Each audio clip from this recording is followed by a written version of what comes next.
welcome everyone online. Good morning to you who are in Finland, and good afternoon to you who are in China. Would someone tell me if you can all hear me? Yes, we can hear. Great. Jennifer, would you give me the first slide? Yes. Matias, please. Yeah. I'm Ulla Nurmentiemi, the Executive Director of Finnish Business Council Beijing. As I've been in the healthcare sector all my life, first in Finland and now recent years here in China, in Beijing, I can just say that this webinar is extremely important for all of us in this sector. Matias, will you give me the next slide? Finnish Business Council Beijing is located in the heart of Beijing and share the office with Business Finland, of which we are very, very grateful because it makes our cooperation very convenient. We have been growing despite of COVID-19 and are very happy to serve our member companies in China and in Finland. In this slide, you can see our board of the current term. This is just a very brief introduction about who we are and a very small advertisement before we let our experts on the stage. Team Finland China, which consists of Embassy, Business Finland and Business Council, is arranging a business delegation and seminar to Hainan Island on December 1st and 2nd. And participation, this delegation is possible also online. As Hainan has very good policies in the new medical free trade pilot zone, that delegation is very much worth participation. Online participation is totally free of charge. The seminar will provide you plenty of useful information. So if you wish to join, you can send a message to me after this webinar. In this intellectual property right webinar, our partner is European Union SME Helpdesk. So I will hand over this mic now to Jennifer, who will first briefly introduce the helpdesk before our expert Matias takes the stage. During this webinar, you can place the question to the chat box at any time. It's, however, better keep your mics mute in order not to disturb the presentation because there will be background noise. But there is Q&A session in the end, so all your questions will be answered. Jennifer, please. Yeah, okay, thank you. Good afternoon, everyone. This is Jennifer, and I'm very glad to have this chance to show you a very brief picture about the organization. China IPR SME Helpdesk is a European Union funded project. It's designed to help European SME with intellectual property right issues in mainland China, Hong Kong, Macau, and Taiwan. Our project offers a variety of services that enable EU SME to make informed decisions about IP rights, and all these services are free of charge. Our core services, including inquiry helpline, events, and offering materials on our website. The inquiry helpline is for EU SME to ask us any IP-related question and receive a reply with 3 working days. So just send us your question to this mailbox. The help desk also organizes training seminars and live webinars all over China and Europe, cover various topics ranging from basic IP training or tailor-made seminar on a specific issue, for example, just like this time. And normally we organize this event together with Chamber of Commerce, business associations, cluster organizations, and embassies. So please feel free to contact us about organizing training seminars and webinars. All scheduled event info are available on our website.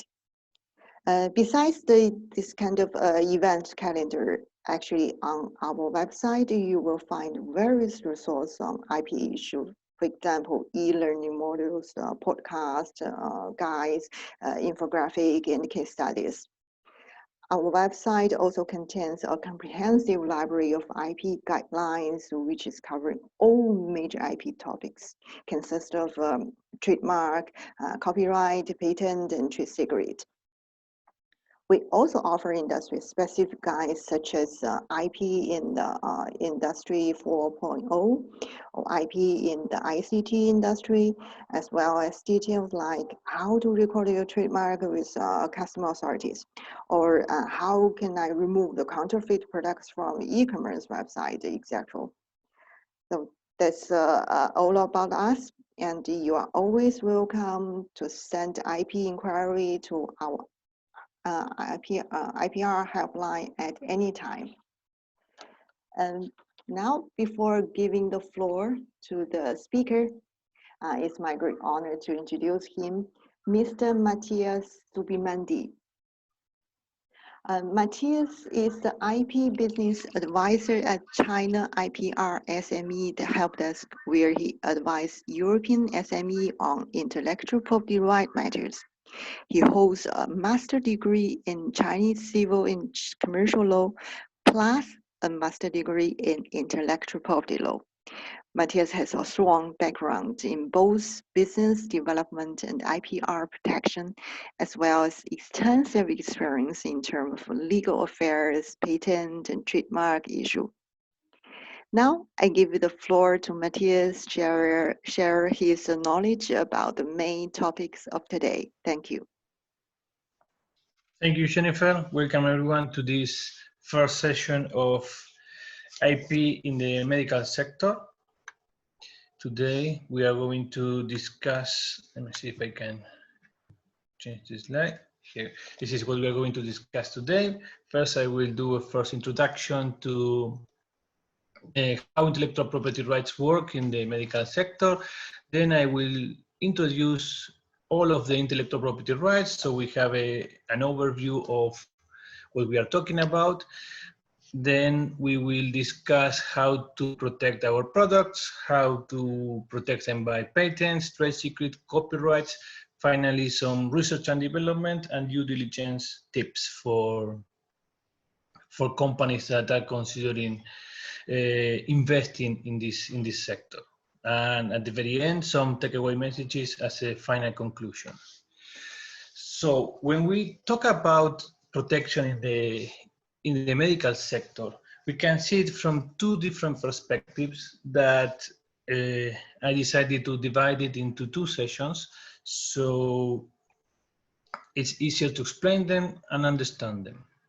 The first sector is to see the medicine or the medical sector as a product, in the sense of how companies can protect the products that they will be offering as a service, or they will be using when offering their services. So in this part of the presentation, in this first session, we will study how to protect those products that companies may be developing, for example, medical devices, drugs, or even software. But also, we will see how to protect future products. This means that when companies are starting to research and develop, how to protect them, what measures they should take, what are the main topics or aspects to consider, and what to pay attention to, what are the risks. Finally, some due diligence aspects have to be considered in order to take smarter decisions when when deciding our strategy. The second point of view is how to protect the business involved in the medical sector. And by business, I mean how companies should protect their brand, how to protect their design, how to present themselves to their potential clients and partners, also how to exploit intellectual property rights besides the production, manufacture of products or drugs. So we are talking about here about licenses and all these alternative methods of exploitation. Also, we will discuss about applications that are normally used when offering additional services, as well as the concept of software as a service involved in the medical sector. But this business vision of medicine, or the intellectual protection of the business, will be covered in the next session of this series of webinars. But let's go with what intellectual property rights in general, not only for the medical sector. When we talk about intellectual property rights, we are talking about innovation patents, design patents, trademark, copyright, secrets, trade secrets. Innovation patents and utility models, what they do is to protect the innovative parts, the technology involved in a certain product or in a certain process.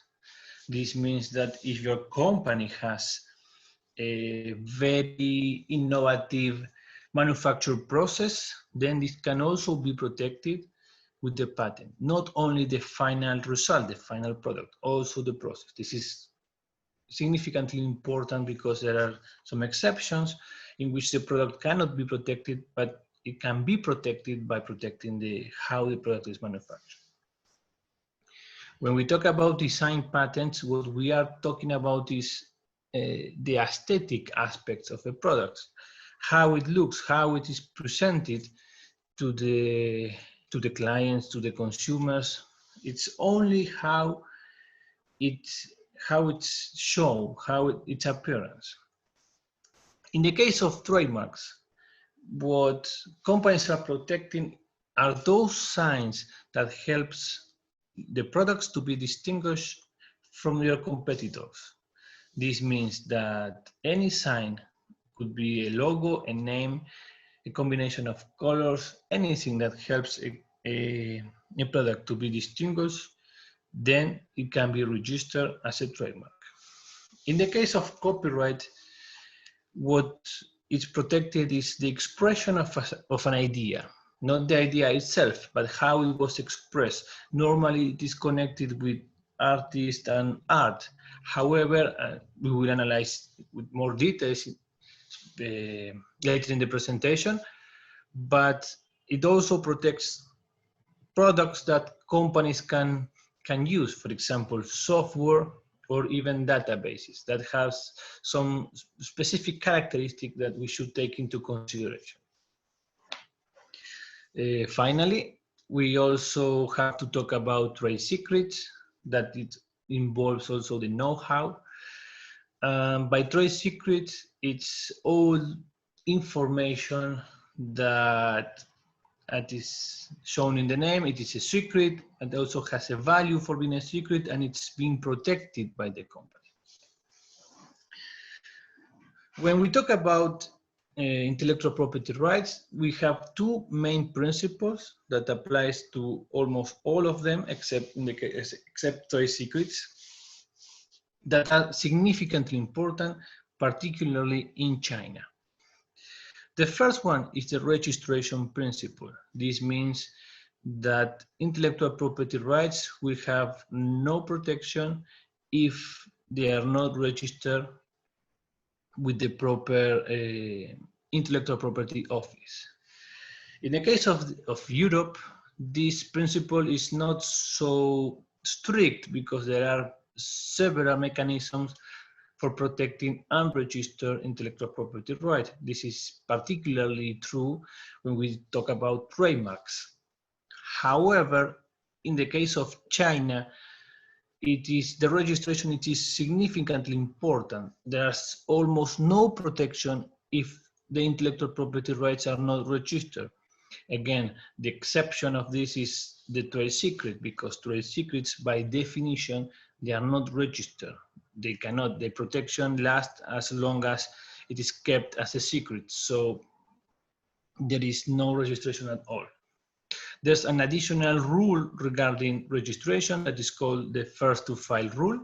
This means that the first person or company that register any intellectual property right will have a priority over all those other companies or people trying to register the same brand, technology, etc.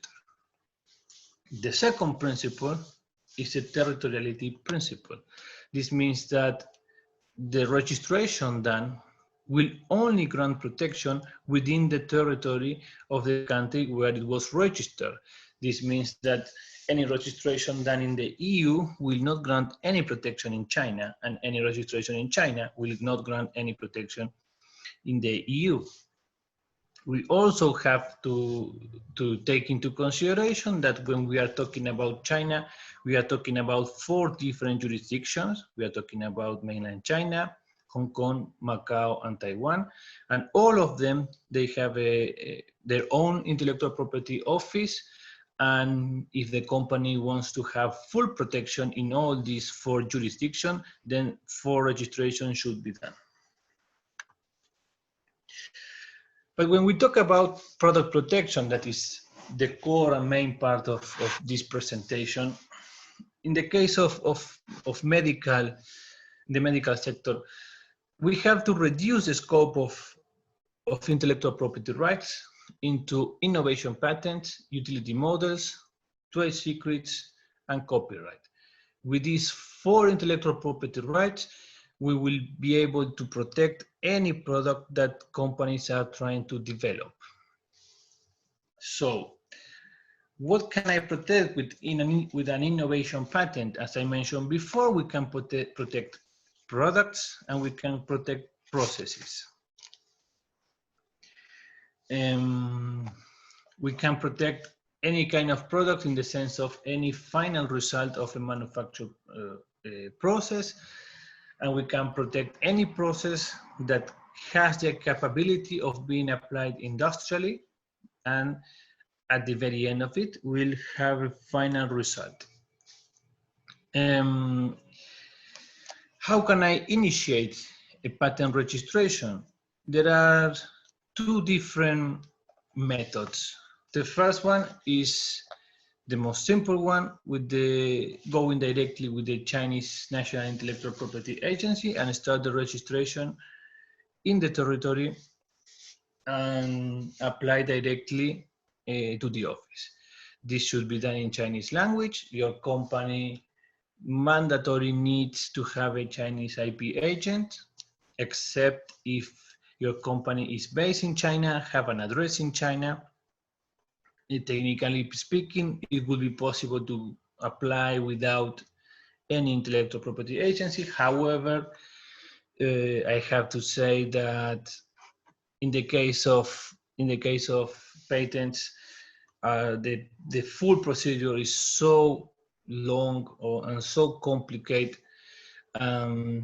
Aspects like drafting the claims are so significantly important that it's not advisable to go without an intellectual property agent, and it has to be a Chinese native specialist. Otherwise, there is a huge risk, because when drafting the patents, the characters that has to be used are very, very technical. So even using a translator from an English or any other language patent and translate it into Chinese with the translator, it involves a risk. It is highly advisable to use an expert who is capable of doing the translation, but also adding this extra knowledge of what characters to use. Then the second alternative for starting a patent registration is the PCT. The PCT is an international agreement where most of the countries around the world are a part of. Basically allows companies to start the patent in their own national patent office in their own language. However, then it will be translated. then to expand the protection to other jurisdictions. This process is longer because it involves the so-called international phase. This means that when you apply at your own intellectual property office, then it goes to the international office where it is resent to all single national office of the jurisdiction where you are trying to register the patent, where you chose. It depends on the jurisdiction you chose. It will be sent to those national offices. And then it begins the called national phase, that it is exactly the same procedure as if you would have registered within the national office. This means it is sent and begins the same procedure that began, that it would have begun if you were, for example, in the case of China, going with the Chinese National Intellectual Property Agency. The advantage is that you can do it with your own patent attorney. It's cheaper if your company is considering to register in several jurisdictions because you have to avoid going one by one with them. And also you won't need for China a Chinese intellectual property agent, technically speaking, except if there is any problem during the registration process. So the only down part is that when doing the translation, it will be done automatically. You won't have any chance of making a comment on this.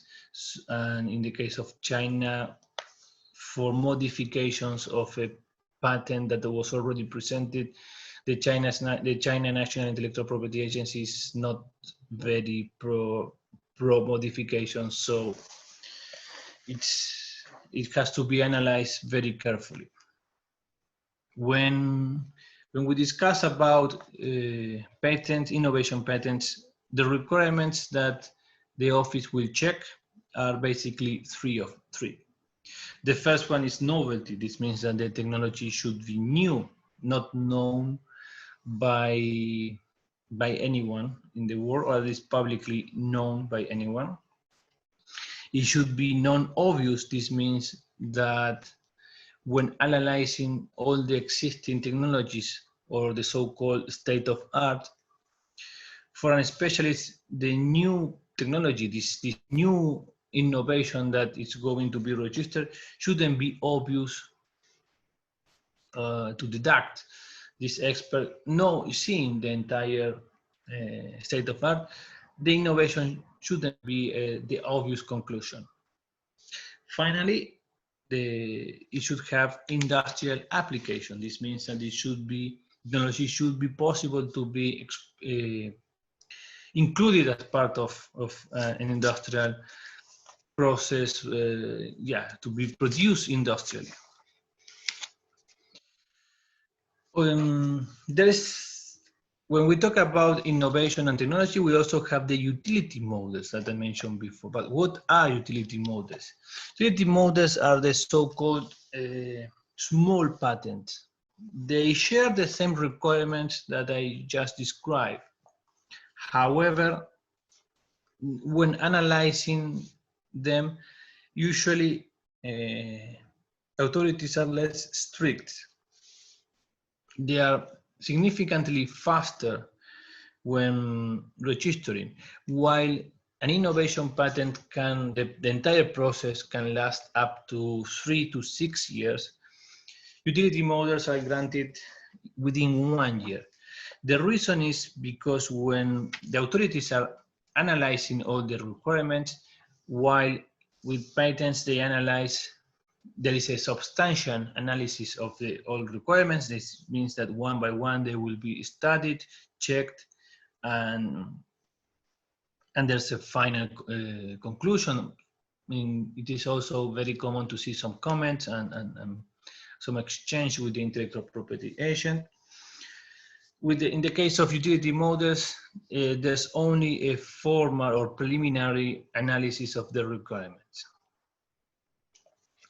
So when because they share so many requirements, and because they, at the end of the day, they kind of protect the same aspect of a product or a process.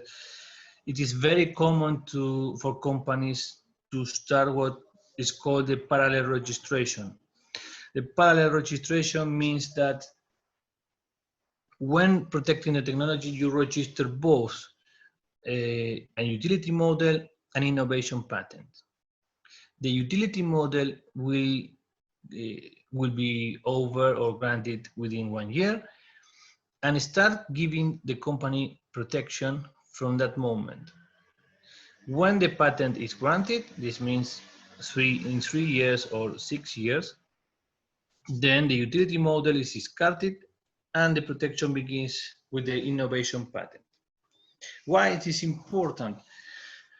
Because the Chinese law do not grant any type of protection while the innovation patent is being registered. This means that when you register it, eventually it will be published, and when it's published, all your competitors will have full access to the technology, but you won't be able to enforce the patent because it's not granted till the very end of the process. And if this process lasts for 6 years, and in the unprecedented scenario that it lasts even longer, then your company will have to face even 6 years or more of no protection at all.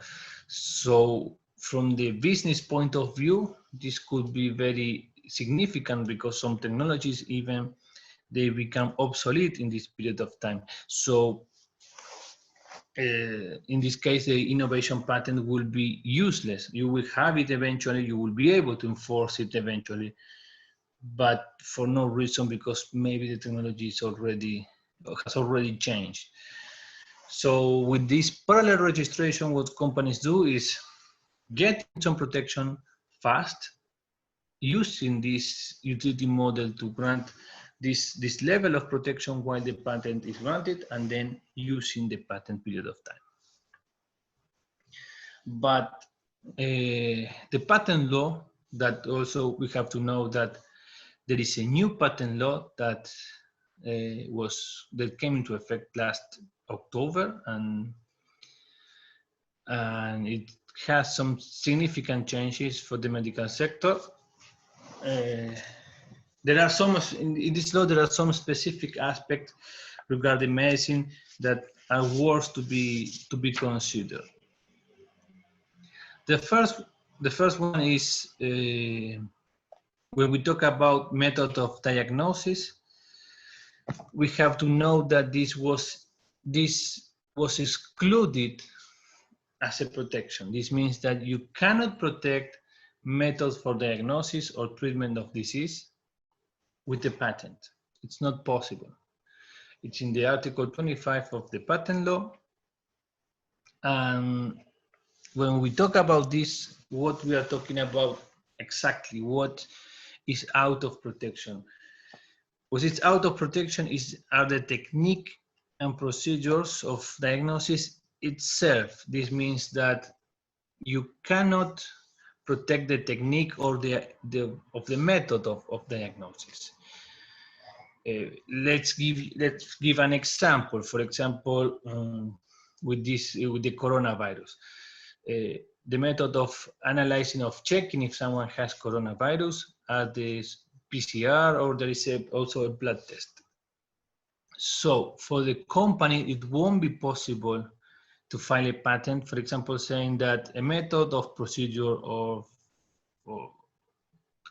diagnosis of diagnosed COVID characterized by measuring the antibodies or by checking certain substance.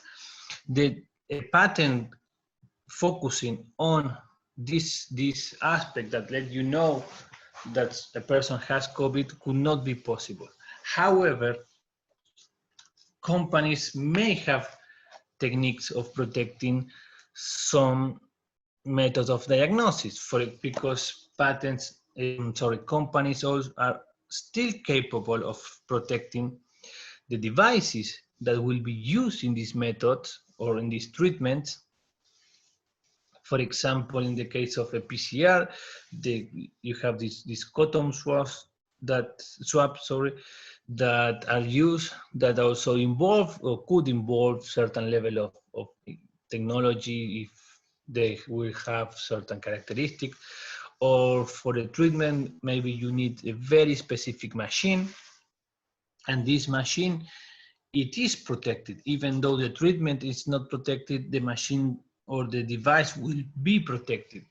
So we have to, or companies should understand that even though this method of diagnosis are not capable of being protected, the devices, yes, and maybe you can protect the method by protecting the device.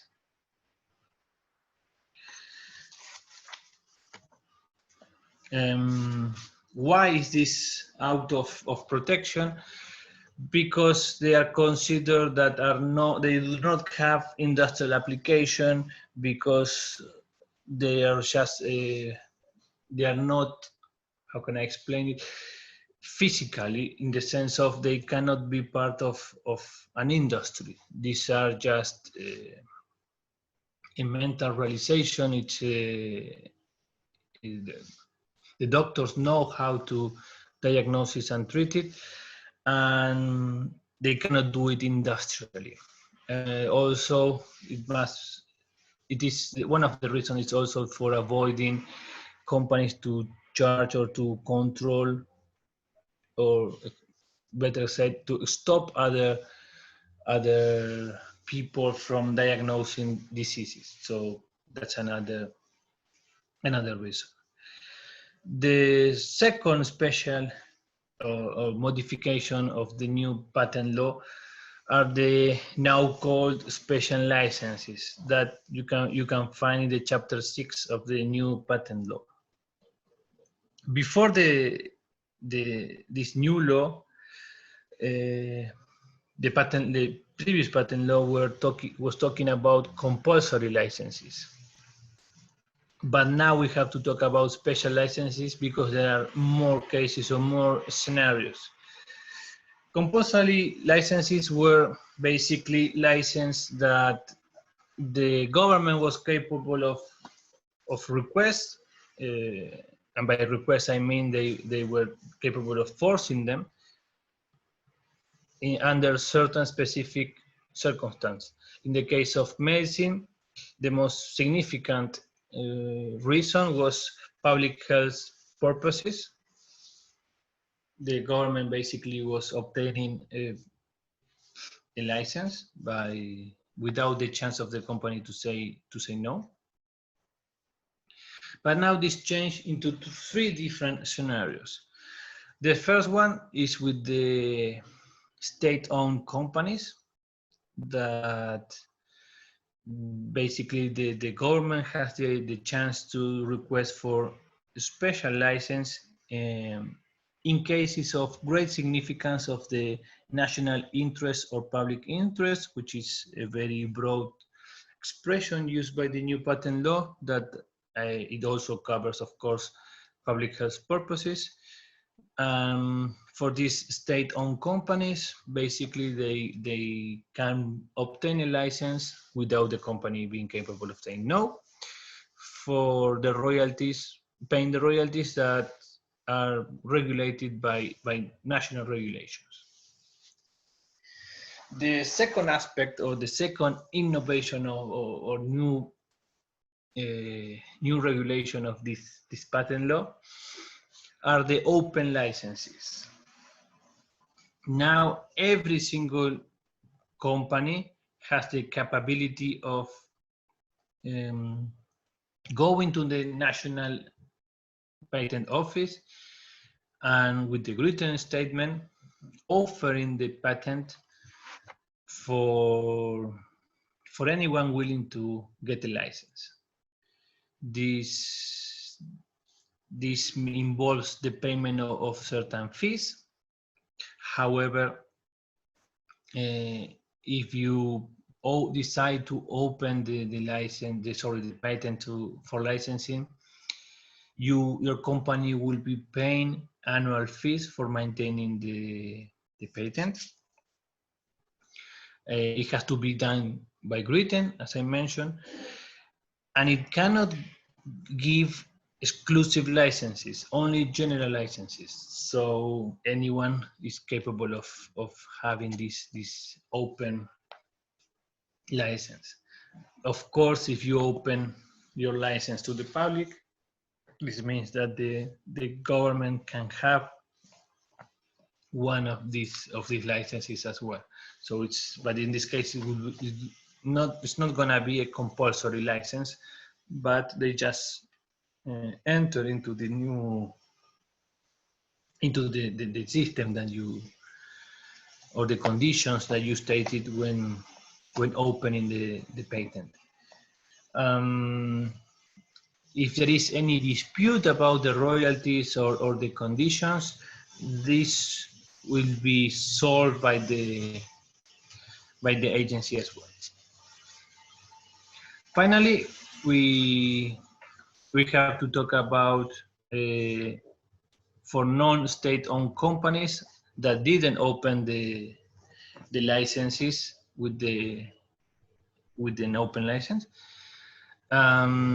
For these companies, the old system of compulsory license, the compulsory patent license system applies. This means that the Department of the State Council, if in case of public health purpose, they could force a company to provide a license. We also have to discuss some important modifications that involve the non-infringement cases that are in this Article 75.5 and the preliminary patent linkage system. The non-infringement case that is in the patent law related with the medical sector is that it won't be considered as an infringement the manufacture, usage, or importing of patented drugs or patented medical devices in order to provide information required for administrative examination and approval, and manufacturing or importing patented drugs or patented medical devices for them. This means that if any company has to apply for an authorization or for the approval, examination and approval of an administrative office, then they will be capable of, and there is some specific verbs that are used, that is manufacture, usage, or import of patented drugs or medical devices. Why it's important, the verbs? Because when we talk about patent protection or intellectual property rights protection, basically we're talking about a monopoly of performing certain specific acts, that is manufacture, sell, import, export, offer, etc. So companies that are in this kind of examination or approval, they will be capable of doing this type of actions. Regarding the preliminary pharmaceutical patent linkage system, it says that in case of a dispute between the applicant for a drug marketing authorization and a patentee about if the drug technical solution applied in the registration fall in the scope of protection of a patent, this means that there is a company trying to obtain the market authorization, but if this drug is authorized and sold, then there will be a patent infringement. The law established a very specific method of how to deal with this situation. It says that a lawsuit should be presented at the People's Courts or the Chinese National Intellectual Property Agent within 30 days after the marketing authorization was published. And if this 30 days passes and there is no, there was no lawsuit begun by the patent owner, then the one seeking for the market authorization can file now an infringement declaration, a non-infringement declaration, also at the People's Court of the Chinese National Intellectual Property Agent. Now, before we said that companies that are seeking for administrative examination and approval can manufacture, use, and import patented drugs or patented medical devices. So how it is possible that when looking for a marketing authorization, a patent, for a medical authorization, marketing authorization, they can have a lawsuit for patent infringement? Well, because technically speaking, they are not contradictory. The non-infringement case, it only grants you or that the company will not be infringing any patent when preparing, when do all the preparations for getting any examination approval, for getting any administrative stage. When we are talking about patent linkage system, we are talking about that the infringement will happen if the product will be sold. So if company A, for example, is looking for the approval for selling certain drug that is patented by patent B, when patent A is producing the drug in order to present it and get the authorization, patent B will not be capable of starting any case, or if they do, they will lose, because this is covered by the non-infringement cases. However, if the approval for the marketing sale, it is approved and published, then patent B will have the chance to start a case, to file a lawsuit and say, hey, this drug is infringing my patent, so this authorization, please do not grant it till my patent is ended. So that's the main difference. Finally, we will talk about the patent term extension. That is very important for the drug sector. And again, we have to split it into two different sections. The first one is the general possibility of term extension for every type of patent. The new law established the possibility to extend the patent term of protection under three conditions. The first one is that 4 years pass since the application date. Also, 3 years has to pass after the request for substantive examination. And finally, that any delay should not be caused by the applicant. This is that the delay should be caused by the Chinese National Patent Agency. So again, the patent should be delayed 4 years since the application began, but also 3 years after the substantive examination should be requested. In the case of drugs, there's also the possibility of extending the patent term of protection. In this case, is to compensate the time for marketing approval. The law says that this extended period of time should not exceed 5 years of compensation, and the maximum time of marketed patent should be 14 years.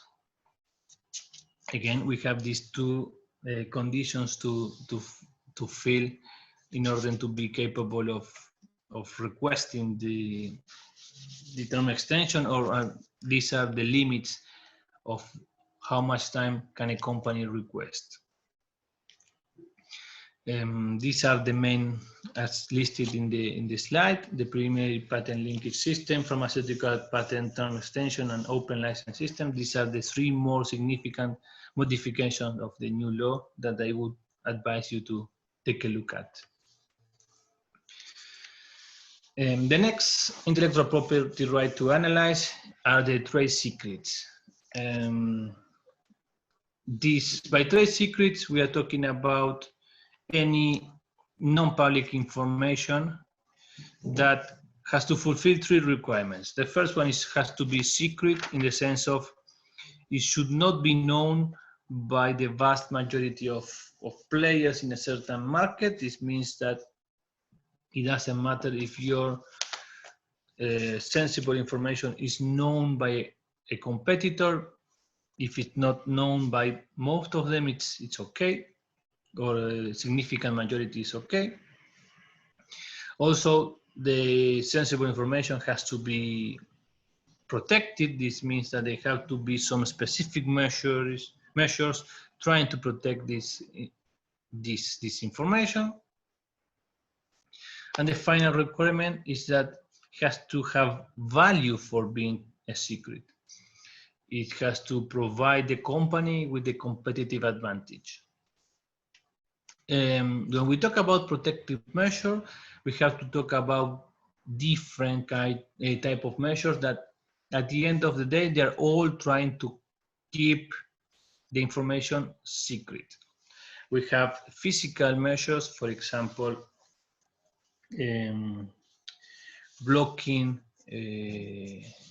or not allowing certain employees to enter into a room because sensible discussions are happening, or to lock a prototype into a closed wardrobe. It could be a seal of sensible information or secret in a document. We also have legal measures, for example, the non-disclosure agreement, or it could be also the handbook for the employees, that they have some specific protocols. You also have electronic measures, for example, the usage of blockchain, or not allowing certain employees to enter into server. But for the medical sector, we have to take into consideration three aspects or three main dangers for a trade secret. Or the main danger is the bureaucracy, because for being capable of performing businesses in the medical sector, several authorizations, several tests should be presented. And I'm sure, as you may know, many of them, or most of them, are public or is publicly available information. So if we have an intellectual property right that grants protection as long as this information is kept as a secret, but we have a bureaucracy that in this specific sector makes the information public, or most likely will make it public, then we have basically a problem, because we won't be able to keep it as a secret if we have to disclose it. The main dangers are all the business permissions, the drug test, but also don't forget the academic papers. When your employees are involved in a research and development process and they are discovering new technologies, they may want at the same time to publish papers and get fame for their discoveries. So it's advisable to check and to have a very good protocol with them about what they can publish and what they cannot publish. In the case of copyright, that is our last intellectual property right. Copyright protects, as I mentioned at the beginning of the presentation, the expression of an idea, not the idea itself, but how it was expressed. In the case of copyright, registration is technically speaking, not mandatory. The protection begins as soon as the final work it is done. However, it is very advisable for having certainty and being capable of proving that the copyright was, that the final work, sorry, was done at a very specific date. So we advise you to go with the Copyright Office and protect it. In the case of the medical sector, I believe there are two main products that has to be taken into consideration. The first one is software. In the case of China, software is protected mostly by copyright rather than a patent. The patentability of software, it is possible, however, it is restricted into certain specific cases, or better saying, under very specific circumstances. That is, that the technical effect of the patent that solves the technical problem has to be done with the software that is also part of a more complex process. The patentability of software would need its very own presentation. It's a very complex and debated topic. So let's leave it on the main sort of protection for software is copyright. Also, by copyright, databases are protected. So if a medical company has a database, they can protect it with copyright as long as they fill one condition, that means that it should be original, or better saying, self-made by the company. However, in the case of databases, I would advise you to check the cybersecurity law, because the cybersecurity law establishes very strict conditions or requirements to fill regarding the safety of how to handle and storage information. But also this law distinguishes about regular information and very sensible information or high sensible information. One of these topics of high sensible information is about health information of people, for the public. So if you're talking about the medicine company, most likely this information will be considered as highly sensible. So very strict security measures should be applied to databases. When we talk about research and development, we have to take or to consider very specific aspects. The first one is the market that the company is targeting. What are the territories in which the final product will be protected? When we talk about research and development, remember we are talking about the protection of a future product that is being in the process of being developed. Again, remember the principle of, for deciding the territory, remember the principle of territoriality. You will only have protection within the territory where it was registered. So if the company has as main market several jurisdictions, then they should protect it in all these jurisdictions. Now, in the case of China, you also have to take into consideration the catalogs for export and import technologies, as well as the foreign investment law, because these catalogs are a list of technologies that can or cannot be exported and imported into China, and in the case of the foreign investment law, that they cannot be invested by foreigners or can. What is significantly important in the case of the catalog for import and export is that the content do not match or do not necessarily match. So your company may be able to export from the EU to China a very specific technology, but not being able to import it from China to the EU. So if your company has as an EU company, has a partner in China for research and development, and in this agreement, your company is giving certain technology, you may be able to export the technology and register it in China, but then you won't be able to import it and register it abroad. So these catalogs that are a long list of technology should be analyzed when taking this type of decisions. The second aspect is to think who will develop the technology. If it's going to be the EU company, the Chinese company, or is going to be a joint work. The significant part or the most relevant part of this is that the law specifically established that if the one developing the technology is a Chinese entity, then this company has to be compensated fairly. And by fairly, I mean that the compensation should be reasonable with the profits that are expected to decide the type of company.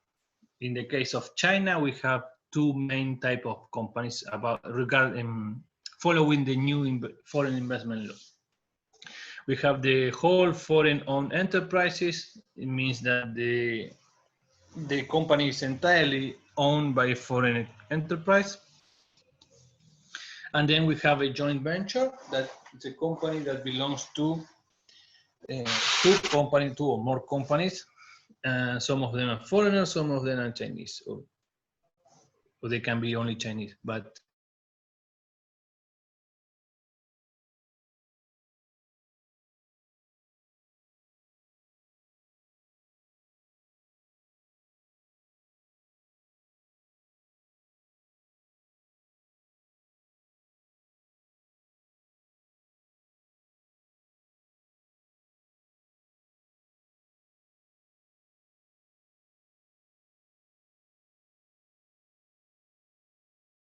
most likely they will be employees.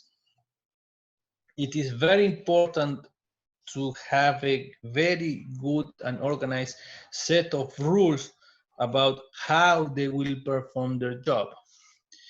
In the case of China, when opening a company, it's highly advisable to have an employee handbook that actually set the rules for the employee. It's a good opportunity to create good protocols about intellectual property management. For example, it is very advisable to set a rule that if they know, or if when doing the research, they are most likely following one specific goal, but if they manage to know that there is another business opportunity, there is something new that comes up, and it could be a new product, a new service, anything, a new intellectual property right, that it is good to establish in the protocol and create a good incentive for that they will have to communicate it to their superior, to create a good communication channel, to create a very good incentive for them in order that they communicate and they share these new ideas that came up. At the same time, when establishing the employee handbook and protocols, it is a very good opportunity for creating all the rules or establishing all the rules for trade secret management. For example, that not all the employees will be allowed in a very specific meeting, or who will have access to a specific server, how this access will be done. For example, in the case of a if there is a room with prototype, who will have access, the employees that are having access, they will have to sign and leave a statement of when they enter, at what time, etc. Also, the law established that for those employees that are investors of a new technology, a fair compensation should be given to them for developing the technology. And again, by fair, I mean it should be reasonable with the final profits that the technology will have. Regarding the relationship with your partners, we are talking about the ownership of future intellectual property rights. Aspects like who will do the registration should be arranged in this type of research and development agreement, because registration involves fees. It could be done by the EU or the Chinese entity. Also, if the technology transfer contract will be registered or not, which are not technically speaking mandatory to register, but they give tax benefits, so it's kind of advisable for doing it. The most important clause will be the ownership of the intellectual property rights. Could be the sole ownership by the EU company, the sole ownership by the Chinese partner, or it could be a co-ownership that both companies will share the property. And in this case, we also have to include several clauses that are listed in the slide that we have to take into consideration. It is possible that for the exploitation of a technology, the additional patents are needed, and then companies could provide licenses, or they may have cross license of different technologies in order to exploit the technology better. In the case of co-ownership, who will pay the registration fees? Who will enforce the technology, the patent in case of an external infringement? The decision making, who will make a decision about future development, about exploitation, about, for example, if the company decides to abandon the technology and stop paying the patent fee, who will take the decision, etc. These clauses are very advisable in case of a company being involved in a co-ownership. Also, it is advisable to establish in advance how to solve differences, how, in case of a dispute, how this will be solved. Finally, we have to talk a little bit about the due diligence. That is basically how to analyze a potential partner for a research and development contract, how to check if what they have it is good. For example, if they claim to have a patent, how to check that this patent is good, and how to analyze it. In the case of China, for EU companies, sometimes it's hard to handle the lack of information and the language barrier. So we always advise to contact embassies and chambers of commerce who have the contacts and the knowledge about how to do this type of search. About the tools we have, it is advisable to check the national certificate databases to check if your partner has authorization for selling medical devices or drugs, if they're authorized or not. We also have the National Enterprise Credit Information Publicity System website. That is a public database published by the Chinese government about all the public information of any single company that is registered in China. And for checking patents, the Chinese National Intellectual Property Agency has in its website a patent search engine that anyone can check. And when analyzing a partner or any company, we should pay attention to basically these 6 topics, or these topics. We have the business scope, because companies will only be capable of performing businesses within their business scope that is published in the National Enterprise System. If their business scope is not the medical sector, then most likely they will have third companies for doing this type of businesses. So they will be sub-licensing technology, or splitting the business. So this should be seen as a red flag. Also, you have to pay attention to who is the legal representative, because that is the only person that can sign a contract and oblige the company. So if you want to enforce a contract with a company, be sure that the person who signed it was the legal representative. You can also check the shareholders to see who is the people behind the company. With the capital, you will know the real size of the company. With the type of company, you will analyze what kind of agreements you can enter into, because, for example, with the foreign investment law, some technologies are restricted for certain types of companies. Some of them has to be mandatory, have to be joint ventures. And also, most obvious, you will see if the company have some sanctions, and if they do have some sanctions, then these are, I think, the most obvious red flag. Finally, some takeaway messages for product development. Register your intellectual property rights as soon as possible. Avoid trade secrets if it is possible, and protect them properly if you cannot avoid having them. Remember, if you are considering filing a patent, do not forget the parallel registration with a utility model for having protection while the patent is being granted.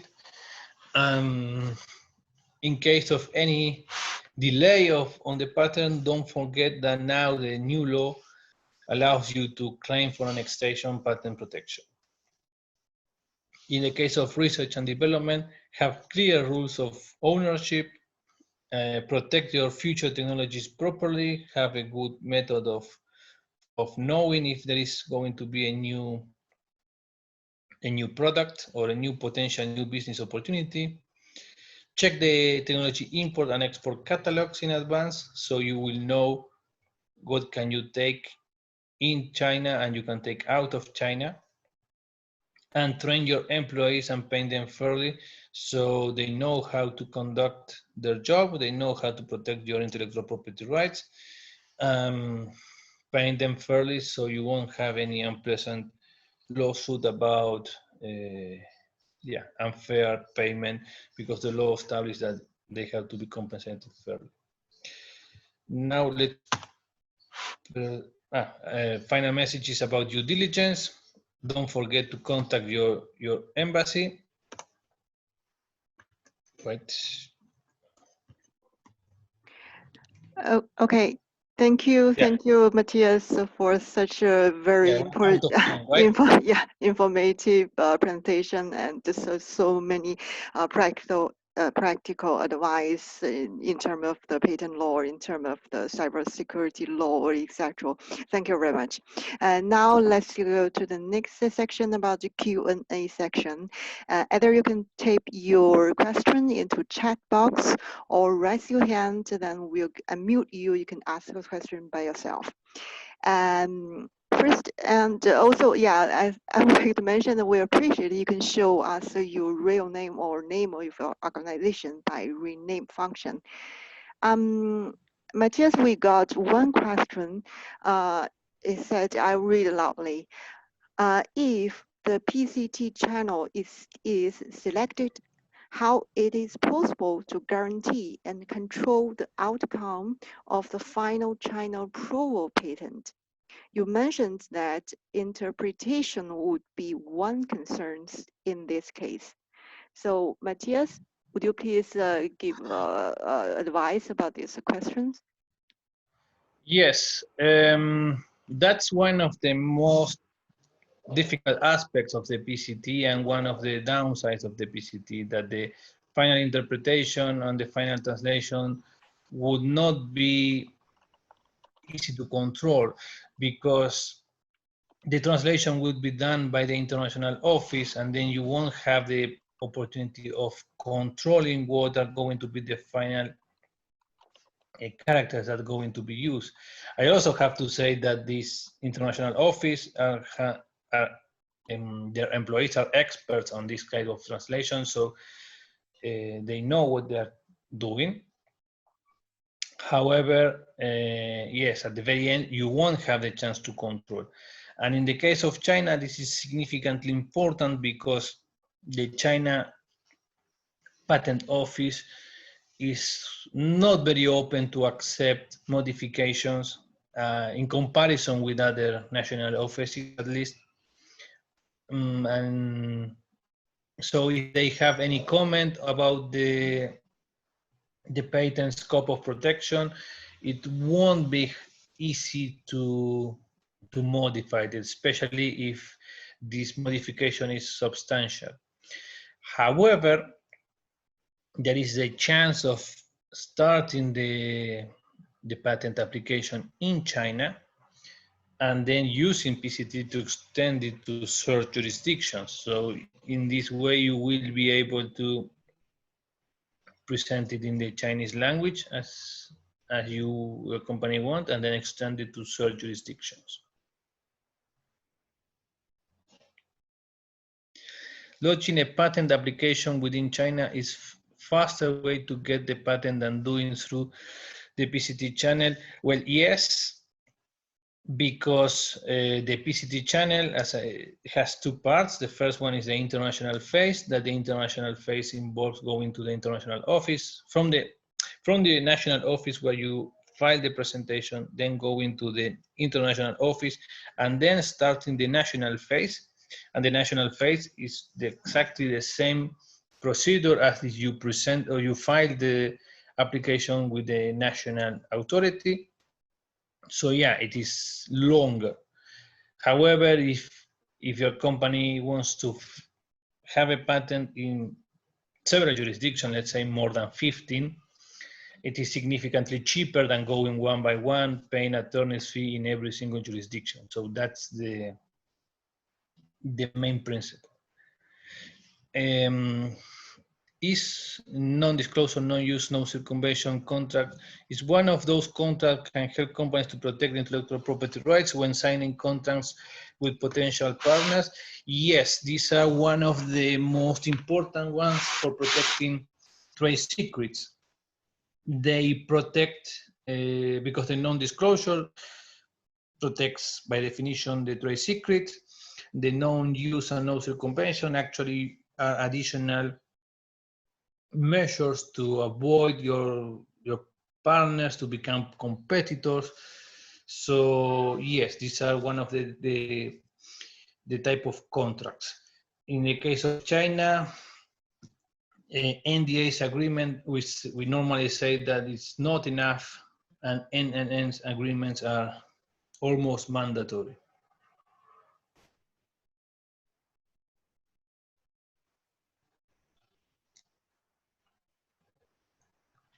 I don't know if we have further questions. Yeah, if nobody else has a question, and then that's all of today. And of course, you're always welcome. Send your IP inquiry to our helpline. I tip the helpline into the chat box. And also, please do remember there is a second section taking place on 25th of November, which is 2 weeks after. It's titled Business IP Protection in Medtech Industry. So please don't forget to register this webinar. Thank you very much. Thank you, Matias. Thank you, everyone. Thank you, Jennifer. Thank you for everyone for attending. If you want to send any inquiry, please send it to the link that Jennifer shared. And if you want to discuss further any specific topic, even a video call or a meeting can be arranged. So thank you for attending, and I hope I see you in the next session. Have a nice day. Thank you.